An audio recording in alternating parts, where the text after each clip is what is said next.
Kia ora koutou, everyone. Ginny Dudansky. I'm the Wormwise Program Manager, and I'm sure most of you do know that.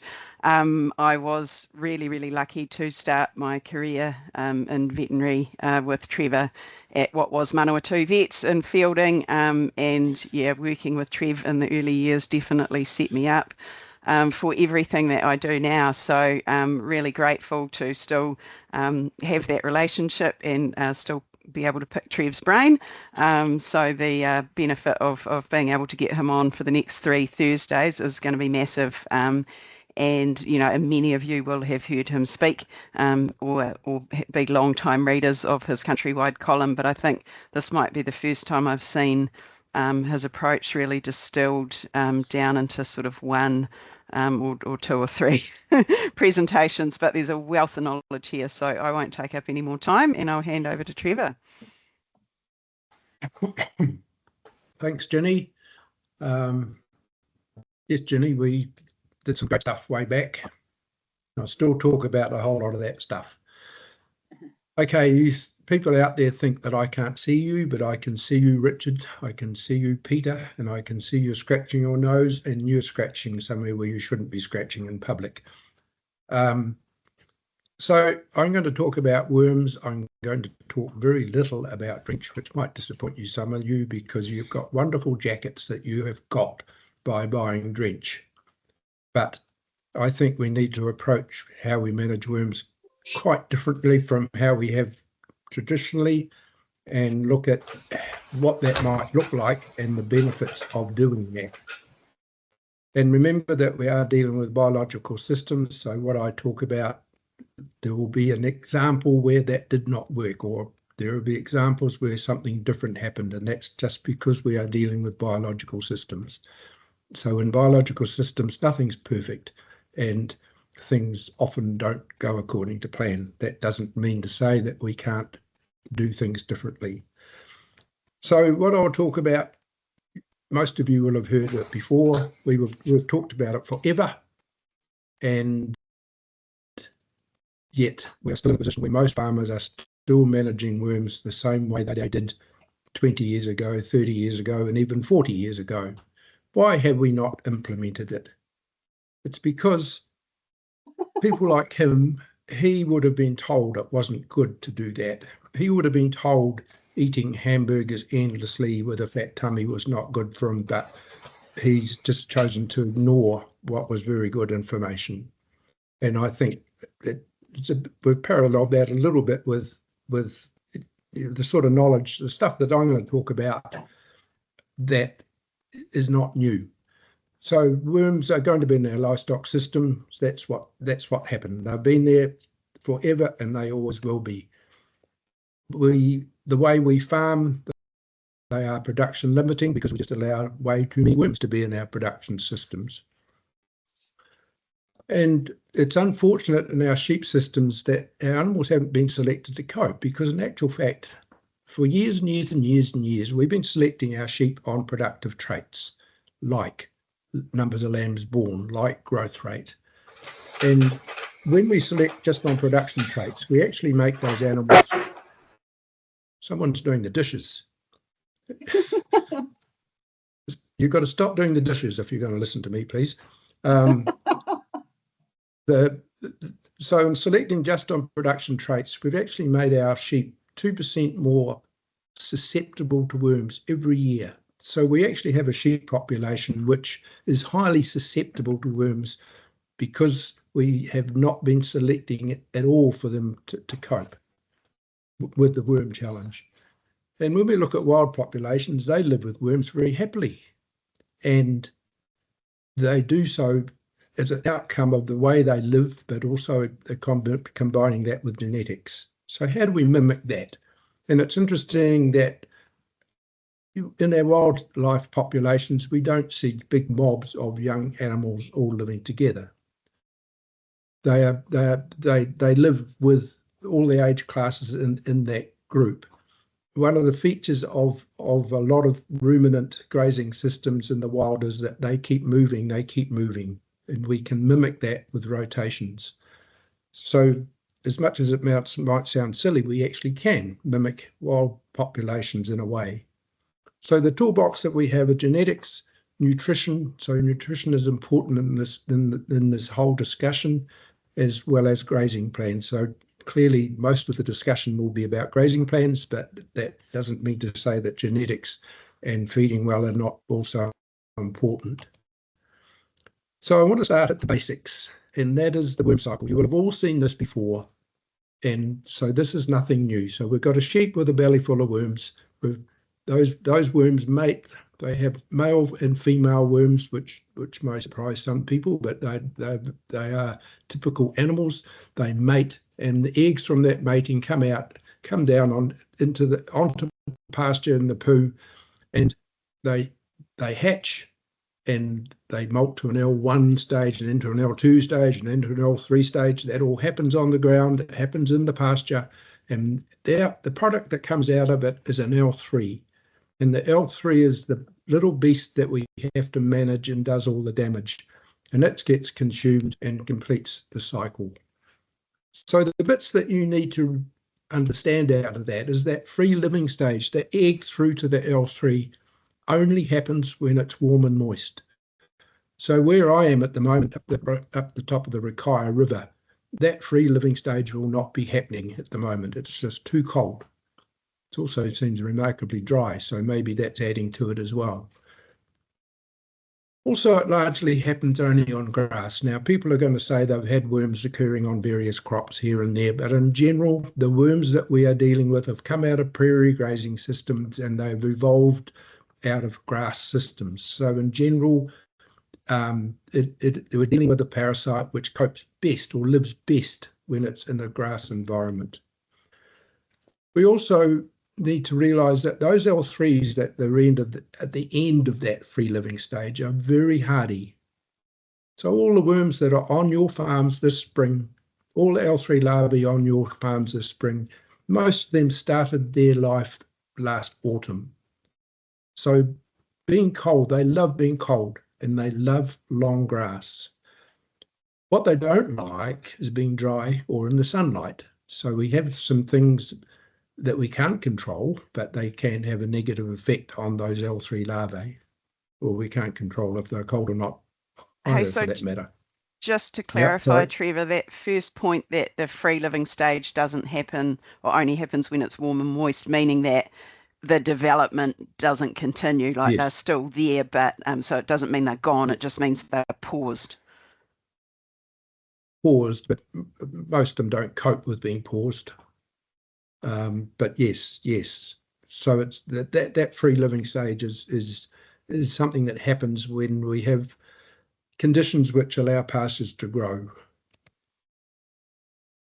We also know that lambs, when they gobble up these L3, will eat less.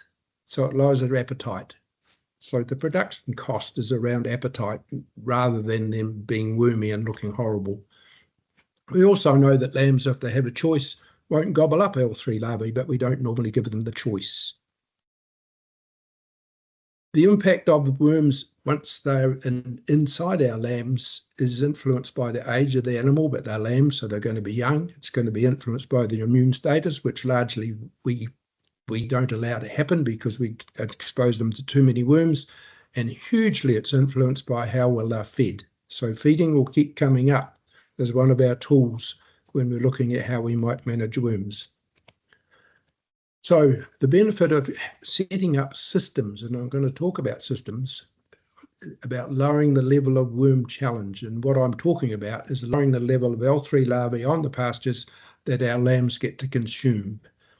Because the benefits of doing that, those lambs will have a high appetite, which means they will grow faster. And just as a matter of interest, if a lamb's consuming only 1,000 L3 larvae a day rather than 5,000 L3 larvae a day, which is a pretty standard intake, they will grow maybe 25, maybe 30% faster, purely because they're not consuming as many L3 larvae. By having a low level of worm challenge, they will develop they will have an immune response which is way faster. Yet on most farms, lambs get absolutely overwhelmed with L3 larvae, which reduces their ability to develop an immune response. Whereas if they have a more gentle intake of larvae, they develop that immune response way, way quicker, which helps us when we get out of the autumn and their ability to cope with the worm challenge. So by having a lower level of worm challenge, we have less production loss from the straight worm burden. So the worm burden that most people recognise, of that scary lamb that looks horrible, is the end result of it gobbling up of a lot of L3 larvae. If we lower the worm challenge, we're way, way less likely to end up at that endpoint. We also stop a process which is happening on all our farms day in, day out, once we get into the summer and autumn, is ongoing contamination.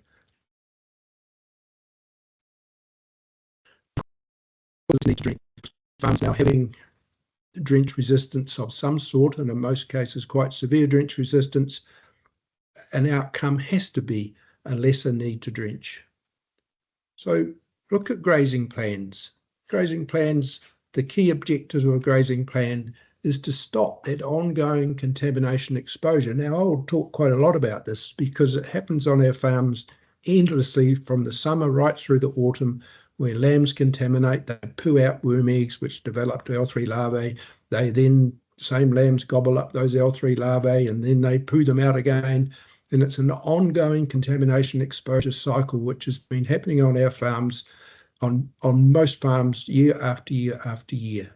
So I'll talk a lot about the value of breaking that contamination exposure cycle.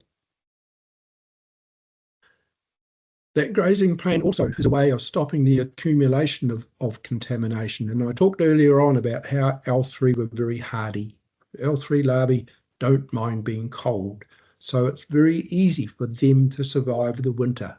Maybe not in Northland, where we have much warmer winters.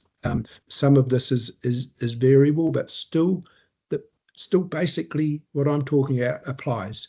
So stopping that annual accumulation of contamination and accumulation which sets up to the next year's challenge.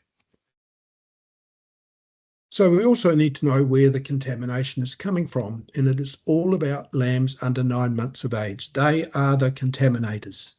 They also are the ones that are most susceptible, but they are the contaminators. So grazing plans are based around managing lambs because they are the contaminators. They pay the worms they gobble up, they establish high worm populations in them because they're gobbling them up and they don't have immunity. Those worms aren't under any immune pressure, so they lay lots of eggs. So the lambs are potent contaminators.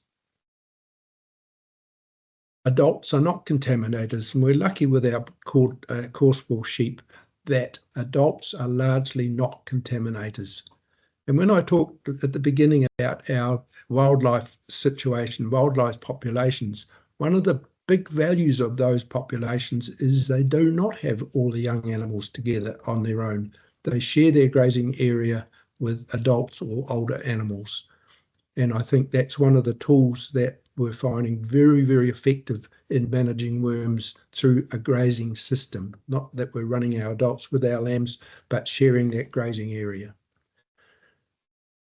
And remember, it's about lambs on grass. So largely where we run lambs on grass, and there are L3 larvae out there, it's a perfect recipe for multiplying up a worm challenge population, which will be ongoing and challenge those lambs. So when we look at the tools are adults. Adults are very, very valuable as one of our tools for managing worms through a grazing system. Alternate species. So largely sheep don't share parasites with cattle. Now that's not strictly, there are cases where that's not strictly true, but in general we can use cattle systems to set up low worm challenge sheep's grazing. Crops are just magical if we're trying to break that contamination exposure cycle. Young grass, it's come out of a whole system which in the system has dropped out all the L3 larvae, so our young grass is magical because it has a very, very low level of contamination on it. Subdivision, I'll come back to later, but subdivision is a very powerful tool for us to manage our grazing systems, to be able to set up areas that we can graze differently so it has a lower level of contamination. On stations with very little subdivision, a lot of this stuff is very hard to implement. Subdivision is very powerful, let alone its ability to maintain pastures and a better quality, so therefore provide better nutrition. Silage and hay areas I'll come back to, but I think they are massively overstated in their ability to create low challenge. Monthly shifting I'll come back to for those large stations which don't have the subdivision. That is a grazing technique which can help. Time is actually also a powerful tool, because even though I said the L3 larvae are hardy and last forever, the longer pastures are not grazed and that population multiplied up, there will be a tailing off the survival. So time is actually a very powerful tool if we can put it in there of reducing the level of contamination. And nutrition and genetics, which are also powerful. So when we look at the tools, notice I didn't have drench in that tool, in that list, because all of those things we can use as a means of reducing the level of challenge to lambs. And the prize, in doing so, our lambs will grow faster. So in sheep breeding systems, where lambs are born, so lambs are born, they suckle their mothers through to 90 days or whatever.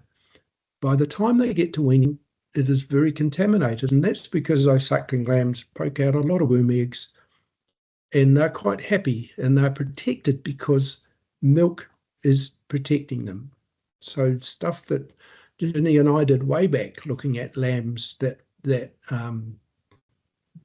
looking at worm levels in suckling lambs, I was surprised how high those fecal egg counts could be in suckling lambs, yet the lambs were looking fine and showed no signs of parasitism. So when those lambs get to weaning, they are potential worm factories, because if they get exposed to high levels of pasture contamination, they can very, very rapidly explode that contamination level, because they've lost the protection from the milk. They've been stressed because they've taken away from their mums. So what we do with them at weaning has a huge impact on what they too do to farm contamination. So just not weaning back onto lambing areas is a grazing shift that can be very powerful in stopping that contamination exposure cycle. Now, I know for a lot of farms that looks like it's impossible, but in actual fact, it is actually a very powerful grazing shift, because if we can also add to that those pastures weren't grazed by lambs the previous autumn, we can be weaning lambs onto grazing which is not clean, but it has a low level of contamination, and the prize is they will grow faster. Notice I still didn't talk about drench. So another tool is setting up long rotations back over lambing areas where lambs are being followed by ewes.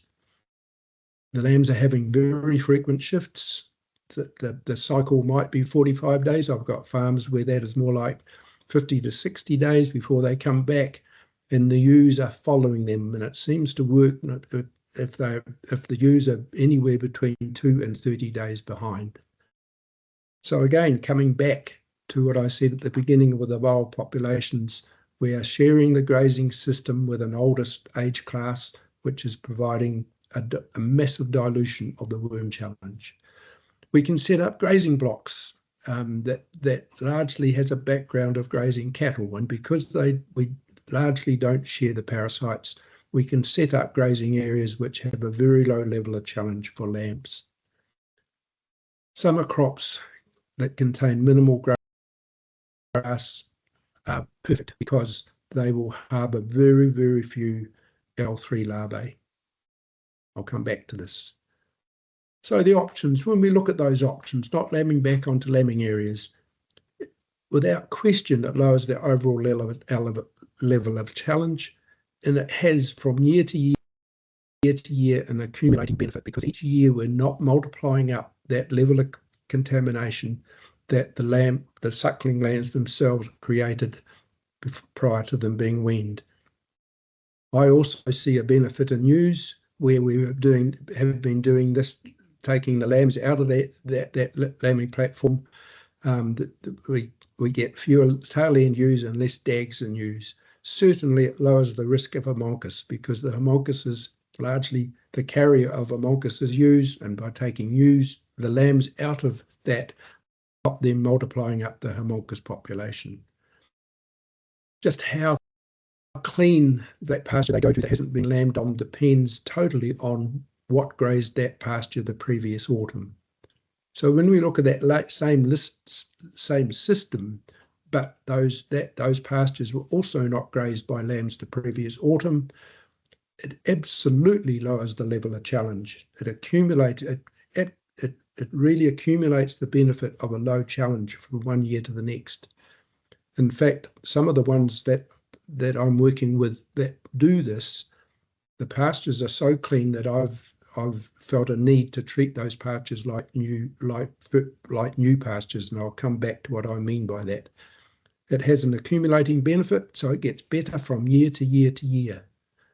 Benefits the ewes and lowers the risk of homunculus. So the whole way that we manage our lambing pastures has a big impact on our ability to lower the worm challenge to lambs. Summer crops are by far the best option, because summer crops do not harbour L3 population. While the lambs are on the summer crop, they are pooing onto that summer crop for 60 days or 70 days, where they could have been pooing out on the farm and adding to the total farm population. I like ideally that it's sale lambs that graze the crops, because they're not getting L3 challenge, so therefore not getting a stimulation. Their immune systems are not getting stimulated. But also our summer crops generally are ensuring a good level of feeding, which I've said before is a very powerful tool for reducing impact of worms. Whoever hasn't got their microphone switched off, please switch it off.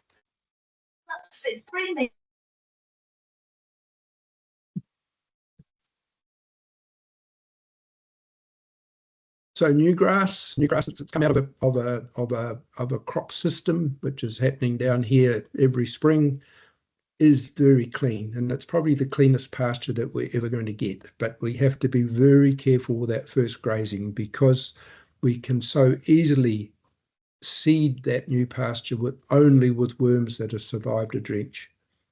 So how we do that, I mean, my approach to that is our new grasses should be first grazed with ewes. So it still retains its low worm challenge status, but it still has a low level of challenge, and it massively reduces the risk we have of when we drench lambs prior to them going onto new grass.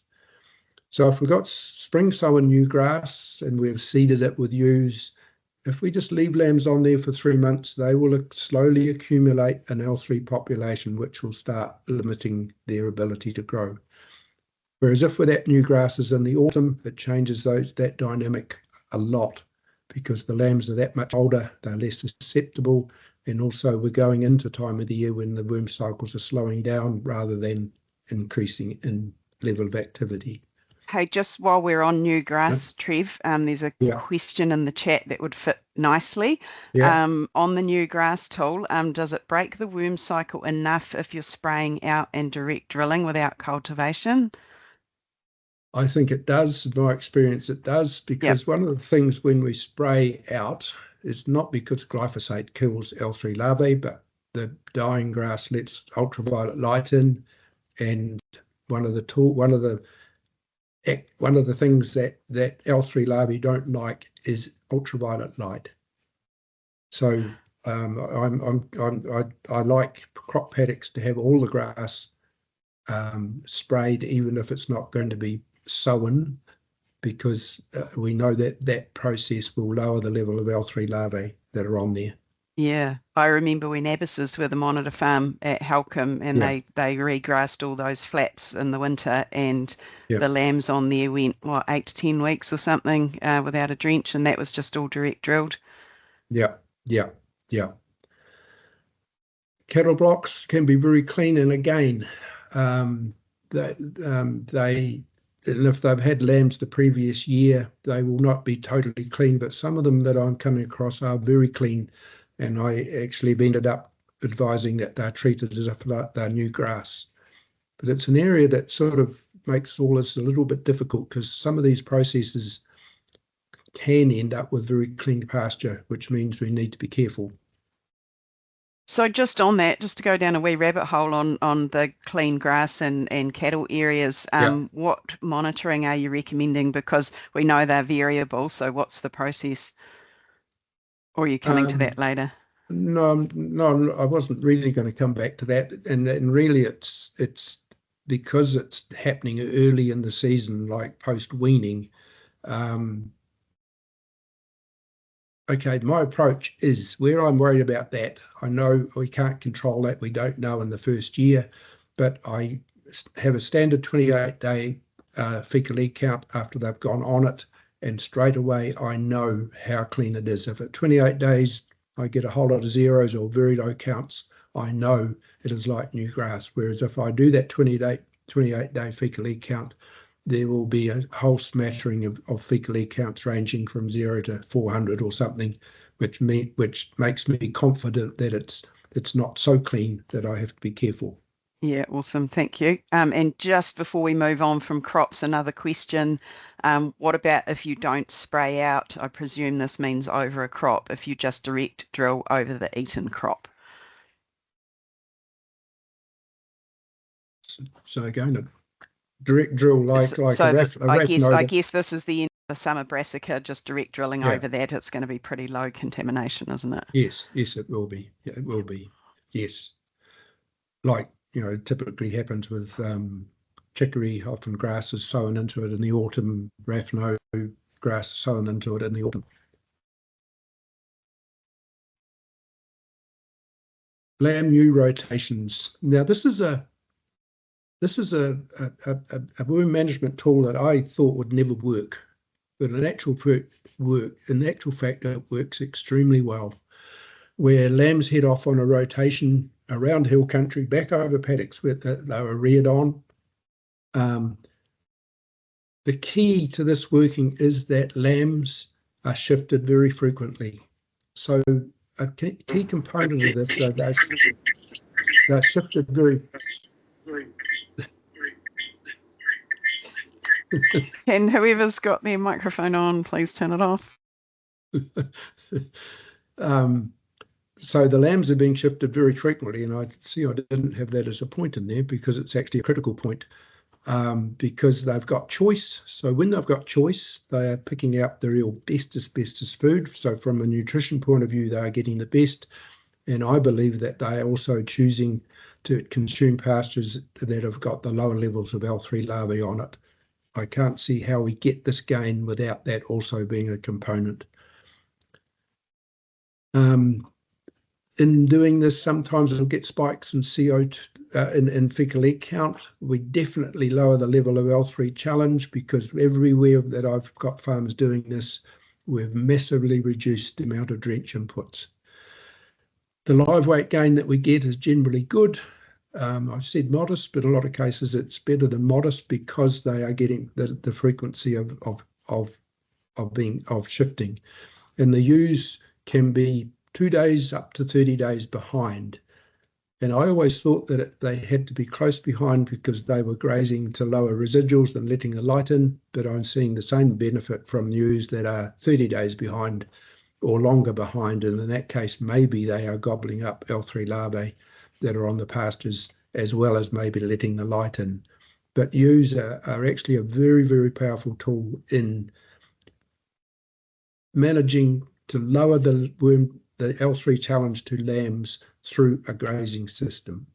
Notice I still haven't talked about drench. I like that you've highlighted both of those things, because I do think people get confused about those ewe-lamb rotations. They get it in their head that the ewes have got to be some magical number of days behind the lambs so that the ewes hoover up the larvae. But it's, there's a variety of things actually going on there. And to me, it's about the grazing management, and the ewes are, it's good that the ewes are doing that, but it doesn't have to be a magical number of days.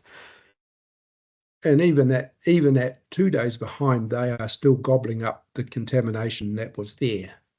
So yeah, I am still surprised how well this grazing technique works. Awesome. After silage and hay, you read anything and it says, oh, the pasture that's come out of silage or hay is clean. There's no way that it's clean. And I've got a lot of data from monitoring I've done over time that if it's pasture that was lambed on and then locked up to have silage or hay made out of it, it is not clean.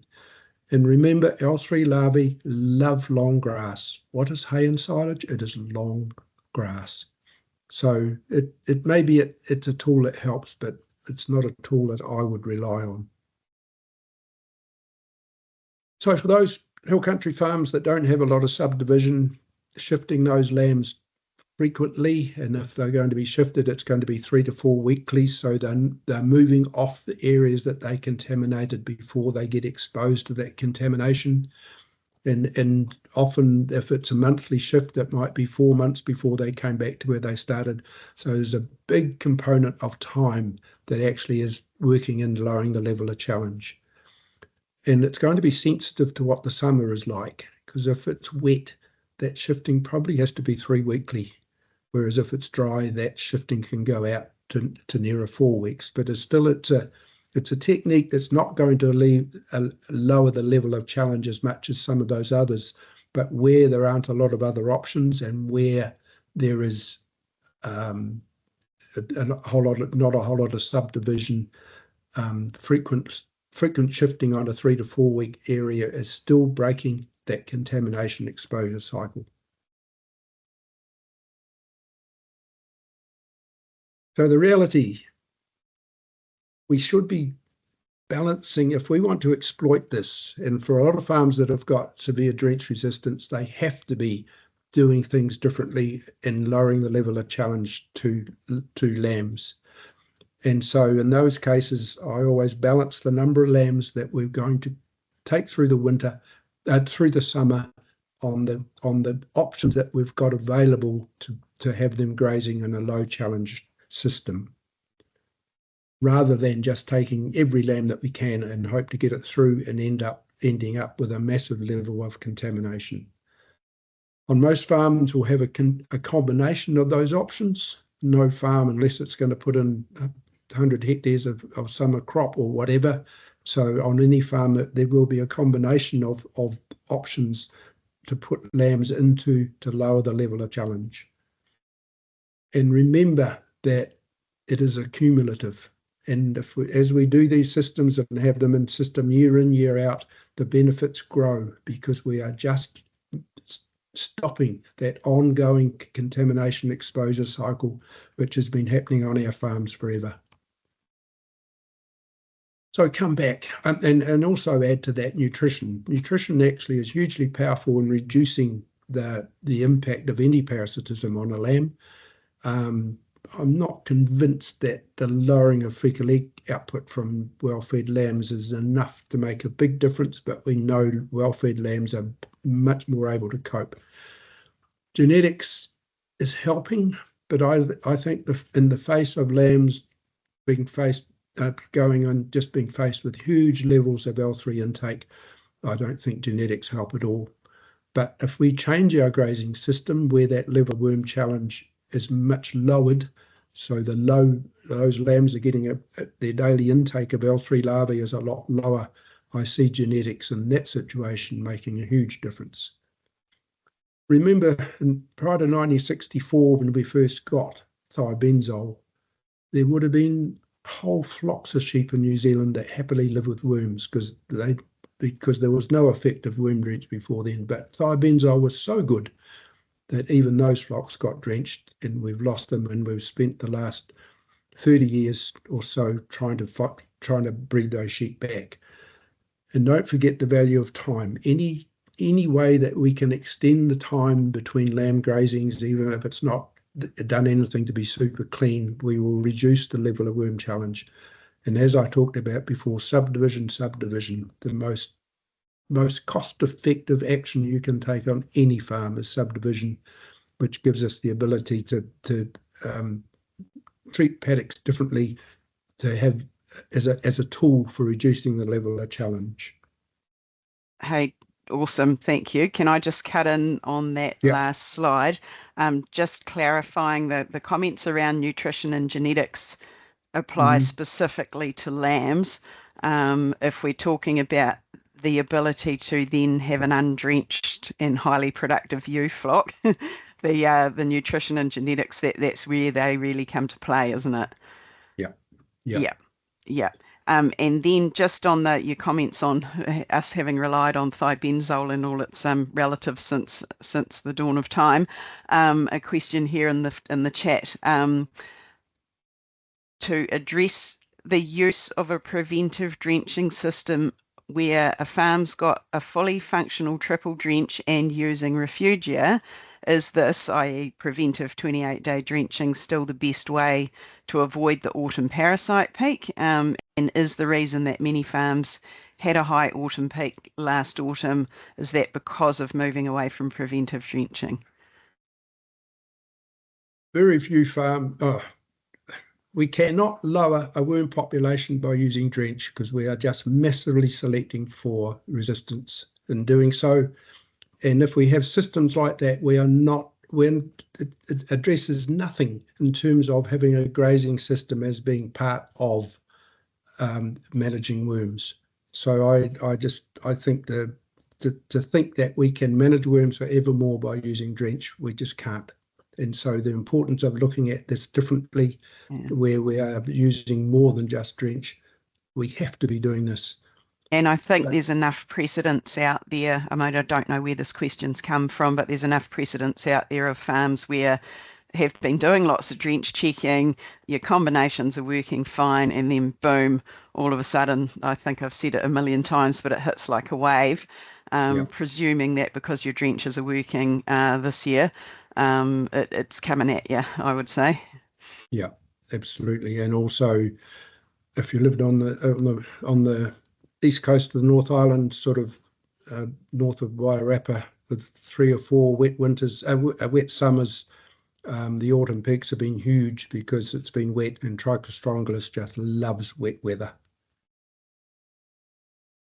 So I'm just running through 3 farms. No farms want to turn up and be filmed talking about what they do. So this farm had a system where ewe lambs went back onto lambing country, went into their own block, and were in a system that they required to be drenched every 28 days.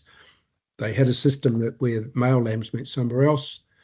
Drench resistance triggered doing it differently. So now ewe lambs go on to areas that haven't been lambed on, that have had something different to them, which means they'll have a lower challenge, and then they go on a long rotation around the hills, followed by ewes. And that has been hugely successful in not only reducing the amount of drench, but also increasing lamb growth rates. I've got modest to plus live weight gain, but one of the features that I see where we've created a system with low challenge to lambs is we get lower variability in the live weight gains. So we get a tighter standard deviation in live weight gains, which we see is typical of lambs that are in systems where they have to be drenched very frequently. I think that's a really good example of the, when you give people ideas like this, and that we haven't got enough area to do that, or we can't do this, we can't do that because we can't do it the whole way that you're suggesting, so we won't do it at all. But that's a great example. Like, they've gone onto an area of cleaner grazing just for a short time on whatever area he's got available, and then they start that long rotation. So it's like you say, it's a combination of things, isn't it? Yeah. So down the road, lambs weaned back onto lambing areas, typically what must happen to farm after farm after farm, where they straight away get challenged, and therefore then they have to be drenched frequently every 28 days or whatever to get through. Just remember, if we have systems where we have to drench lambs every 28 days, we might think we're getting through, but the big cost, there's no way that those lambs will be growing as fast as they can. So the prize, if we do this differently, is faster growing lambs. So this system has changed, and again driven by drench resistance and needs change as long rotations followed by ewes, not coming back to where they started from anywhere to 30 to 50 days. Also using cattle blocks specifically to wean lambs into, so they are much, much cleaner. Significantly less drenching, higher live weight gain, and again reduced variability in live weight gains. So in that system, Trev, with the lambs just on frequent shifts picking out the nice stuff, if the ewes are that far behind, have they got a cattle class coming through as well? Or is it just that's how it works in that environment?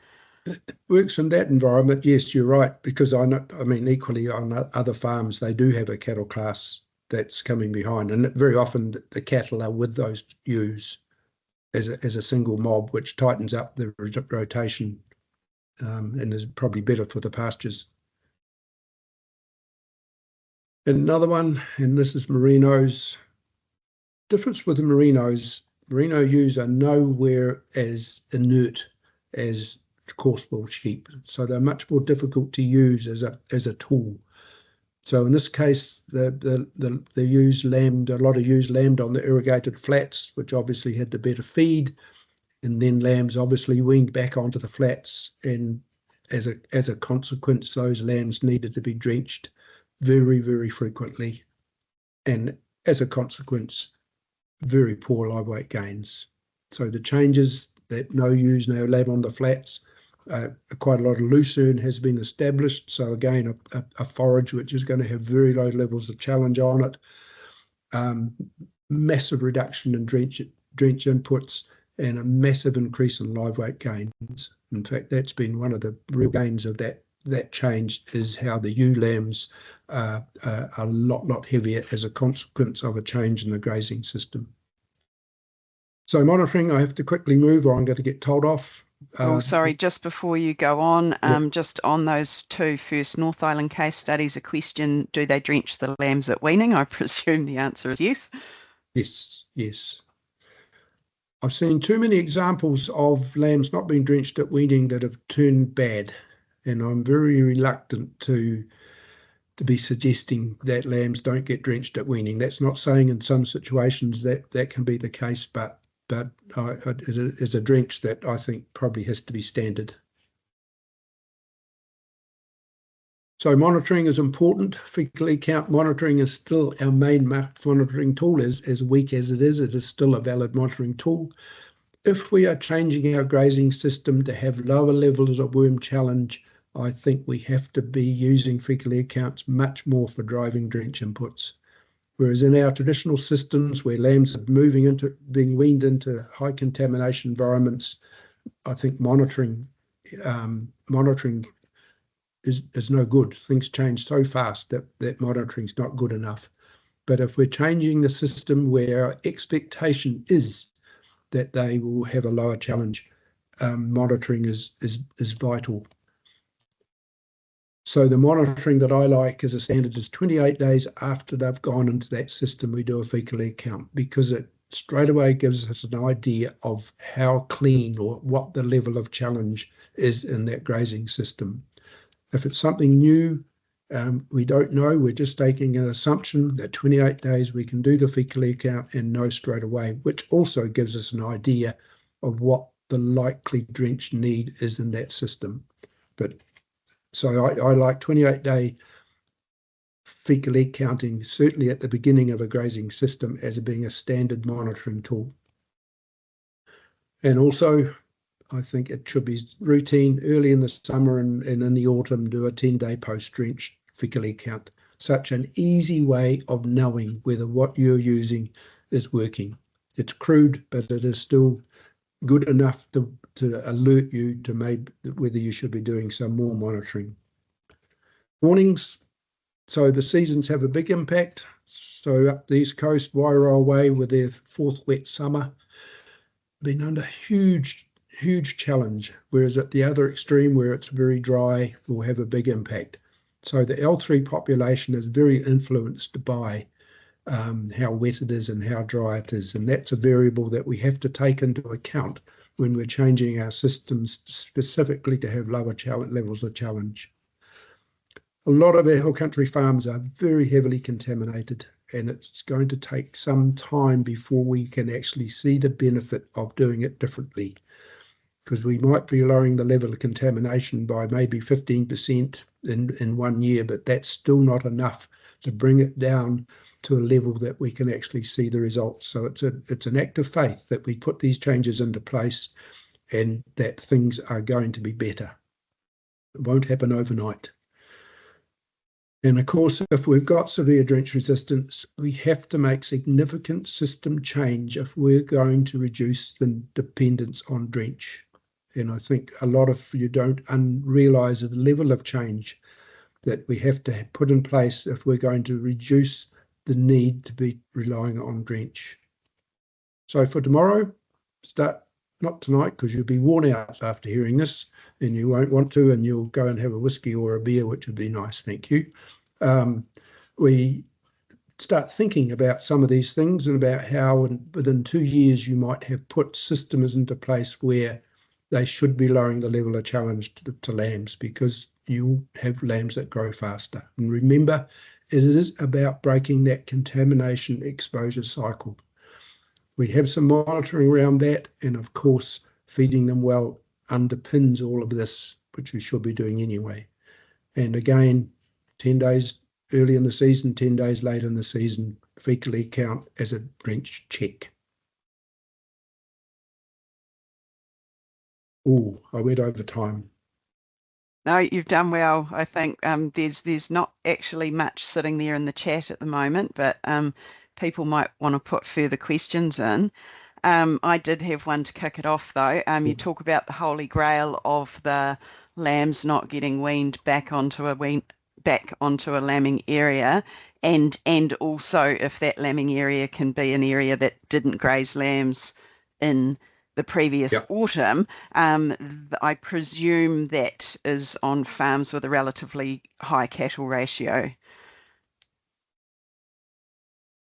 Or they haven't sold lambs early enough, or they've just carried lambs too farther through. They've underfed their ewes over the winter, so the lambs are 27 kilos instead of 32 kilos. So I mean, Nice. it's a whole farm system that we need to be looking at to drive this outcome.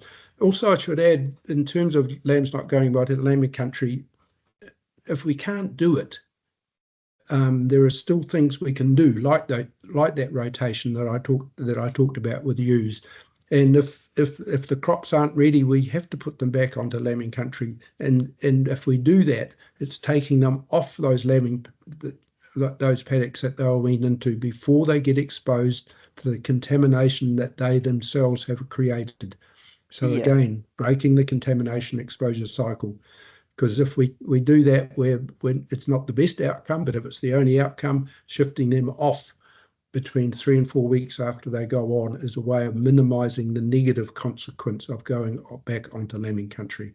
Yeah, cool.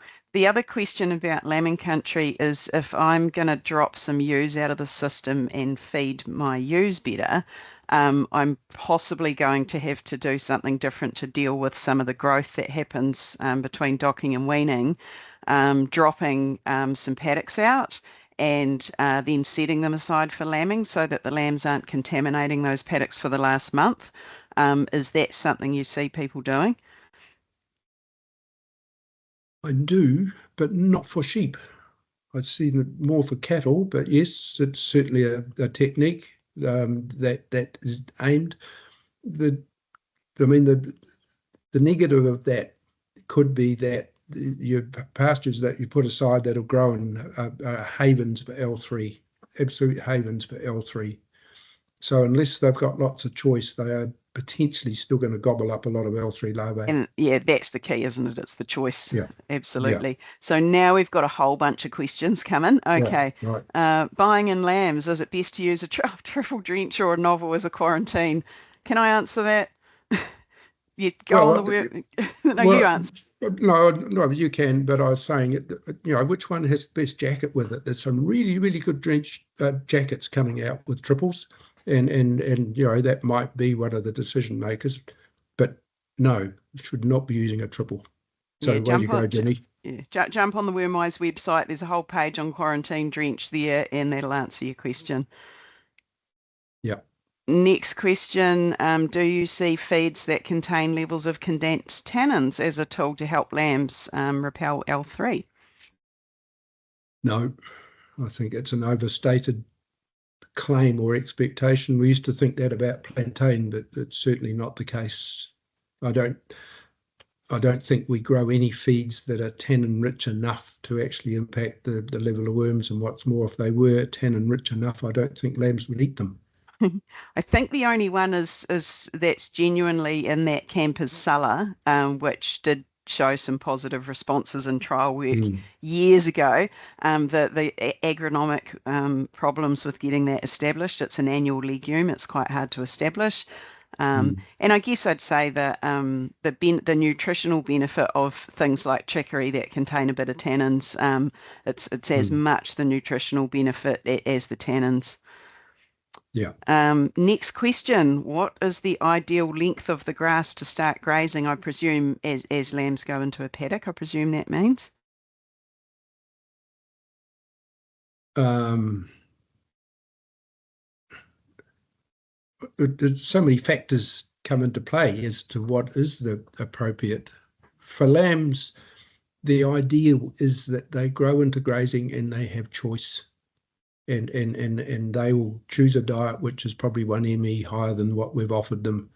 So choice, and remember with our sheep, a 1,200 kilogram dry matter residual for a sheep, that's as low as we can be and still be feeding them adequately.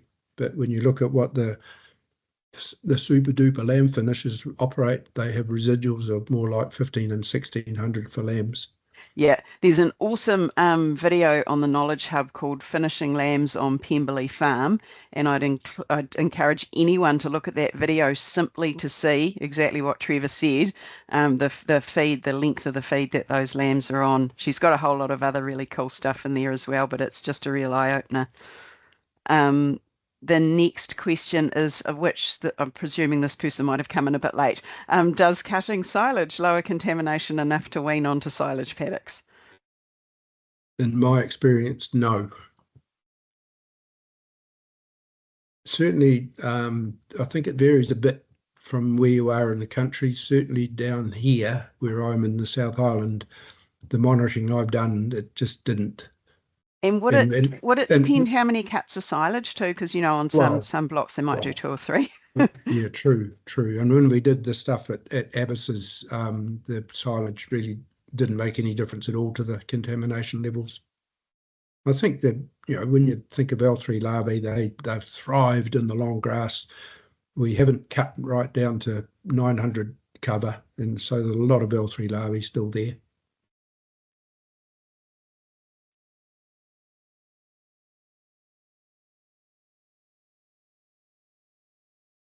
Where's the questions gone? Yeah, no, that's all we've got in the chat. Does anyone else have any more questions?